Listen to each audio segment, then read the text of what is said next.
उसके संदर्भ में अल्बर्ट कामू ने किताब लिखी थी। उसका पहला वाक्य था कि समृद्धि के समय, प्रोस्पेरिटी के समय हम दीवारें खड़ा करके अमीर गरीब का बांट करके रह सकते हैं। प्लेग आएगा तो दीवारें निकल जाएंगी, स्वास्थ्य संकट आएगा और आ गया है जन स्वास्थ्य संकट और पैंडेमिक के समय हमने देखा कि दीवारें कैसे ढह जाती, लेकिन अदूरदर्शिता की पराकाष्ठा है। और इसी संदर्भ में मैं एक स्पेसिफिक कुछ 2-4 बिंदुओं पे बात रखूंगा। अभी अमूल्य निधि जी जिक्र कर रहे थे पब्लिक प्राइवेट पार्टनरशिप का, और भी वक्ताओं ने जिनको मैं बड़े गौर से सुन रहा था उनका जिक्र कर रहे थे। पहला पब्लिक प्राइवेट पार्टनरशिप भारत का यूनियन कार्बाइड कॉर्पोरेशन का कारखाना था भोपाल में। पब्लिक प्राइवेट पार्टनरशिप की पूरी हिस्ट्री उसकी फेलियर की हिस्ट्री है। कभी ऐसा एक्सेप्शनल की सिचुएशन अपवाद में भी नहीं हुआ है कि पब्लिक प्राइवेट पार्टनरशिप ने ही सक्सीड किया हो, चाहे वो रेलवे में हो, मेट्रो में हो, वाटर सेक्टर में हो, पावर सेक्टर में हो, हेल्थ सेक्टर में हो, एजुकेशन सेक्टर में हो। पब्लिक प्राइवेट पार्टनरशिप इसके भरमार एविडेंस, एकेडमिक एविडेंस भरमार है। अभी पिछले दिनों 2021 की बात है, पटना में एक वेबिनार हुआ। कोरोना के संदर्भ में बहुत सारे वेबिनार हो रहे थे। एक वेबिनार हुआ फरवरी 11 और 12 को। उसमें मैं श्रोता के रूप में उपस्थित था। ऑक्सफोर्ड यूनिवर्सिटी से भी लोग थे और उसका हॉस्पिटल के मालिक, सौदागर, व्यापारी त्रेहान साहब भी थे। वो उसमें 2 दिन की मीटिंग चली। उसकी प्रोसीडिंग्स, उसकी बातचीत आज तक पब्लिक में नहीं आई। क्यों नहीं आई? इसलिए नहीं आई क्योंकि 1.5 दिन तक जो टेस्टिमोनियल्स और प्रेजेंटेशन दिए गए वो इस बात को बता रहे थे कि पब्लिक प्राइवेट पार्टनरशिप फेल हो गया है। महाराष्ट्र से एविडेंस था डॉक्टर रवि दुग्गल का, इंदिरा चक्रवर्ती का एविडेंस था बंगाल से। जहां नजर उठाते वहां यूके से वहां के पीपीपी के फेलियर की बातें सामने आ रही थी।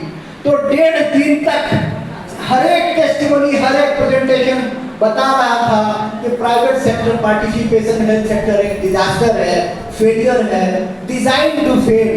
केवल उनको इंस्ट्रूमेंट इफेक्ट है कि फेलियर में भी पैसा बना लेना है, उनको जन स्वास्थ्य से कोई लेना देना नहीं है। लेकिन सवाल है कि वो जो 2 दिन कार्यक्रम चला और उसका आखिरी आधा दिन 2-3 घंटे कार्यक्रम चला, जिसमें नरेश त्रिहान वर्तमान में चीफ सेक्रेटरी हुए हैं, फतेह अमृत उसमें हेल्थ सेक्रेटरी थे, वो थे। Bill and Melinda Gates foundation की प्रतिनिधि थे। उन लोगों की बातें पब्लिक में आ गई, अखबारों में आ गई।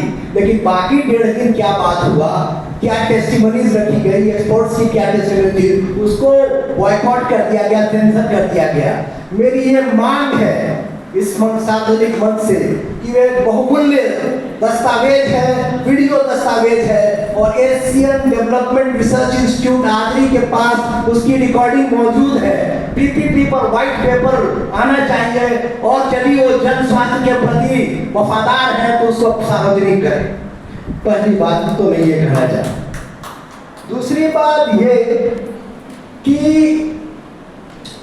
आप लोग सब जानते हैं, फिर भी मैं उन कमिटियों का एक बार नाम लेता हूँ, सिर्फ एक शब्द का, एक फ्रेज का इस्तेमाल करने के लिए, कि भारत में जन स्वास्थ्य के जो सरकार है उसको लेकर के 1946 में भोरे कमेटी बनी थी। फिर सोखे कमेटी बनी जिसको नेशनल हेल्थ प्लानिंग कमेटी भी कहते थे। ये उस दौर में बनी थी जब इंडियन नेशनल कांग्रेस के अध्यक्ष नेताजी सुभाष चंद्र बोस हुआ करते थे और उस कमेटी के चेयरमैन पंडित नेहरू हुआ करते थे। उस रिपोर्ट का नाम था रिपोर्ट ऑन नेशनल हेल्थ। तो आजादी के दौरान, स्वतंत्रता संग्राम के दौरान नागरिकों के स्वास्थ्य को राष्ट्र के स्वास्थ्य के साथ जोड़कर देखा जाता था। ये सबक, ये संघर्ष के दौर का जो समझ था वो समझ खो गया। राजनीतिक वर्ग में आमतौर पे, खासतौर पे जो सत्तारूढ़ दल है उनके बीच में, कि ऐसा लगता है इंडिविजुअल्स का हेल्थ, किसी को इंजेक्शन दे रहे हैं, किसी का बैंडेज कर रहे हैं, समाज अस्वस्थ हो रहा है, अस्वस्थ है, उसको एड्रेस करने की, रोकथाम करने की बीमारियों की वो पेशकश नहीं हो रही। एक तीसरी बात जो कि महत्वपूर्ण है भारत के संदर्भ में, कि यहाँ जो हेल्थ सिस्टम बना वो यूके के मॉडल पर बना, और यूके में पब्लिक हेल्थ सिस्टम क्यों बना उसका मैं 2-3 बातों से करके आगे की बात करूंगा।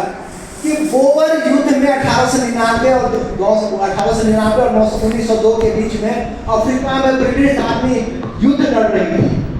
ब्रिटेन के जो सिपाही थे शरीर में इतना ताकत भी नहीं था कि बंदूक उठा सके, और वो हार गए अफ्रीका में। हारने के बाद ब्रिटेन की सरकार को यह समझ आया कि जन स्वास्थ्य में जब हम निवेश करेंगे तभी स्वस्थ सैनिक पैदा होंगे तो देश की सुरक्षा को काम आएंगे। ये सबक भी भुला दिया गया है। इसलिए मैं कह रहा हूँ भुला दिया कि बिहार में 200 लोग 200 रुपए पर प्रतिदिन 200 प्रतिदिन पर 1/3 जनसंख्या आश्रित है। उसमें से 44% दलित हैं जो 200 रुपया से कम ऊर्जा वो अर्न करते हैं। मात्र 60% लोग ग्रेजुएट हैं, स्नातक हैं। ये संदर्भ क्यों बोल रहा हूँ? क्योंकि जब 1902 में रिपोर्ट आई थी यूके में तो उसका नाम पब्लिक हेल्थ या जन स्वास्थ्य नहीं था, वो था मानवीय फिजिकल डिटोरिएशन, कैसे मनुष्य का शरीर का क्षरण हो रहा है, उसके ऊपर वो रिपोर्ट थी। वो मनुष्य के शरीर के क्षरण की जो दास्ता है वो खत्म हो गई। आज हम उसको जन स्वास्थ्य कहते हैं, वो ठीक है।